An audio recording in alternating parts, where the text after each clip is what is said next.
Good evening and welcome. Could you just let us know your name, please? Hi, my name is Margaret Dorr, D-O-R-E, and I'm a lawyer from Washington State where assisted suicide and euthanasia are legal. These bills do allow euthanasia. They're just sold as assisted suicide. I'm also president of Choices and Illusion. Can you hear me? As long as the button is up. It's up, okay. Choices Illusion, a nonprofit corporation opposed to assisted suicide. I flew in early this morning. I'm sorry, I'm not as peppy as I'd like to be. Neither are we. Don't worry about it. Yeah. So I analyzed both bills, and I have some documents. I have a formal legal analysis, which I gave to you. I also have a shorter highlight document. And then this is my friend, who was Jeanette Hall, who was talked out of assisted suicide in Oregon 18 years ago. And I think the discussion that I've been hearing today is focused on people who would be eligible for hospice. The eligibility is far broader than that. It's based on a 6 months, as written in the bill now, it's based on a 6 months to live criteria. In Oregon, which is similar to our law, that's based on without treatment. So my friend was refusing treatment. Without treatment, she had less than 6 months to live. Her doctor, in her words, her doctor finally put her arm up behind her back, and she ended up getting treatment for cancer. And so that was 18 years ago. A 20-year-old with insulin-dependent diabetic is terminal under this law, okay? Because a diabetic will live less than a month without insulin. And as far as Bill 320, it does allow euthanasia, and the easiest way to see that is they're using the term medical aid in dying. Well, aid in dying is a traditional euphemism for euthanasia, and I gave you a citation in my document. So we are talking about euthanasia. Also, in some of the states, there is talk of expanding behind longer than the 6 months, okay? So it may not stay the way it is. Definition, suicide, I kill myself. Assisted suicide, you give me the drug or the gun, then I kill myself. Euthanasia, you just shoot me. Okay, so just to get that clear. So the issue is passing a bill. So what does it say and what does it do is what is before you. And the bill is not, it's very deceptively written. The first part of the bill is very clear. You must do this, you must do that, blah, blah, blah. But then throughout the bill, there's the word accordance, that things shall be done in accordance with the bill. Accordance is not defined. I looked up some definitions just on the internet. It means in the spirit of. So as long as you act in the spirit of the law, everything's okay. Or you have an intention.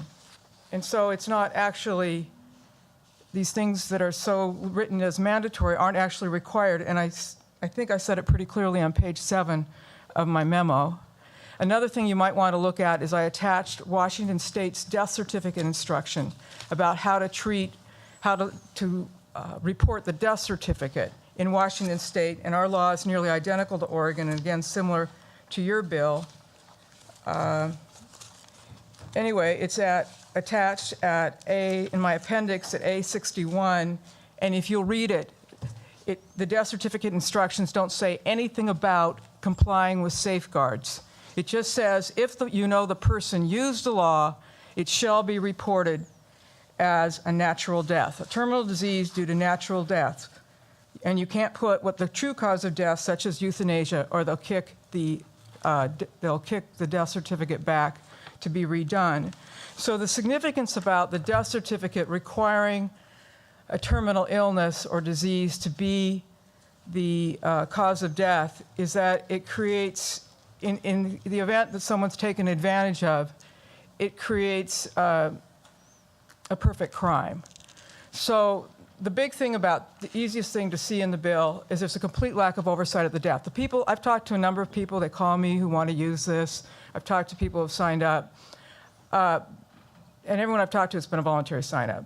But anyway, once the lethal dose is in the house, 2 people can be there. One can leave alive and one leaves dead. And so this will be a hypothetical talking about your bill because it's not passed, so I'm just going to preface it with that because Tim said something about that. So the way the bill works, so say Dad gets the bad news, terminal illness.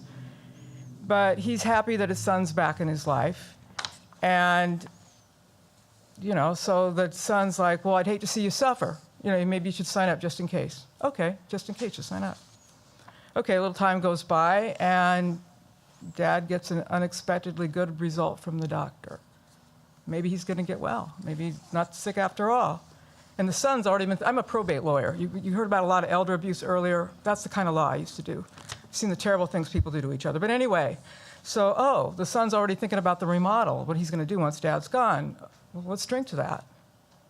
Okay, first drink, second drink. You get to 5, you're pretty happy. Put it in, you got to drink this one really fast. It's special. No more Dad. The death certificate, as a matter of law, because the Death with Dignity Act, or whatever you're calling it here, was used, will be cancer or whatever he was diagnosed with, not murder. It can't be changed. It's as a matter of law. So that's kind of a problem with the bill, so that you might want to look at. I personally think that's the reason it died in Connecticut, that issue. Okay, I've already talked about how assisting people can have an agenda. One that I list in my document was a doctor in the UK named Harold Shipman, and he killed his patients. And he got caught because the last one he killed, he put himself in her will. And that got the family upset, and there was a little more investigation. And then they ended up it turned out they had a big inquiry in the UK. And they found out that he'd killed at least 230 people of his patients over 23 years. And they're like, how did he get away with this? And I've got the materials attached to my document. And what they determined was he had control of the death certificate. He would sign it himself, and then he would change the death records. Well, that's what this bill requires. The death certificate, the doctor will sign the death certificate, or whoever's involved. So the death certificate is a very important issue for you to consider when you're looking at this. Okay, I've had also people in states where it's legal do suffer. A woman contacted me when it was about 10 years ago, and her father had signed up. He wasn't committed to doing it, but he'd signed up. And what ended up happening was there was some push by Compassionate Choices to have a suicide party. And one side of the family, that's what they do, they have suicide parties. And one side of the family wanted it to happen, and the other side didn't. And the gentleman spent the last few months of his life torn over whether or not he should kill himself. The girl that was talking to me was so traumatized, she just could never, ever deal with it ever again. In another case, a gentleman that contacted me was told that his dad had died in the second of 2 suicide parties. And we sent a cop in there, and even they couldn't get information from the state. So Oregon is not transparent. Also, let's talk about suffering, people suffering. Okay, if you can believe the Oregon reports, which I say you shouldn't be able to rely on, you shouldn't rely on, because they're not verifiable.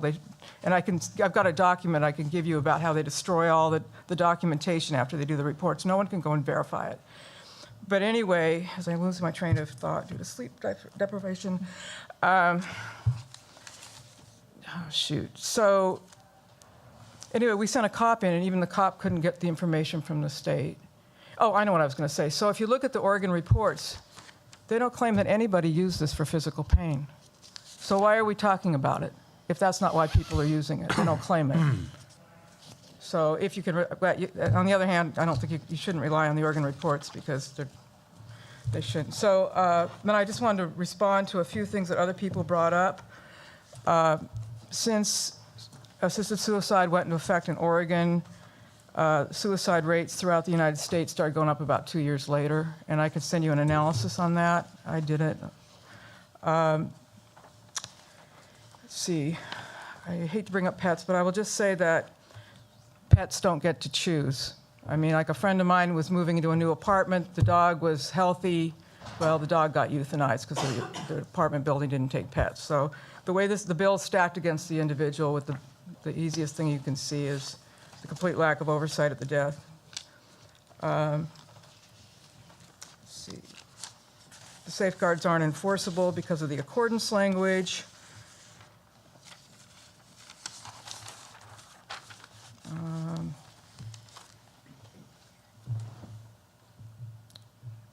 Well, anyway, I hope you don't pass this bill. It's caused a lot of trauma in Washington State and people I've talked to. Thank you. Thank you very much for your testimony, and we apologize for your sleep deprivation. I Ma'am, was good glad to evening get and here. welcome.